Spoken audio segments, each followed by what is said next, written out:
बाबाच्या मुलाच्या मुखातून एकदम आवाक झाला आणि शब्द निघाले, मी कधी सोचलं नव्हतं म्हणे. काय म्हटलं त्यांनी? मी कधी सोचलं नव्हतं म्हणे की माझ्या वडिलाची किमया एवढी मोठी असेल. त्या लोकांनी तोंडावर बोट ठेवलं म्हणे, आम्ही जवळ असून समजू शकलो नाही, परंतु हे दूरचे लोक कसे समजले? त्यांना भगवंताची बाबाची किमया समजली नाही, आजही नाही समजली. बाबांनी सतयुग निर्माण करण्याचा प्रयत्न केला, परंतु आपण बाबाला समजू शकलो नाही. आपण आपल्याच अहंकारात, आपल्या स्वार्थापोटी, आपापलं स्वार्थ ज्याच्यात आहे त्याच गोष्टी करतो.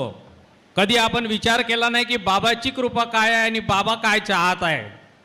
आपण हे कधीही विचार केला नाही. जर आपण बाबाकडे लक्ष ठेवलं, ज्या सेवकांनी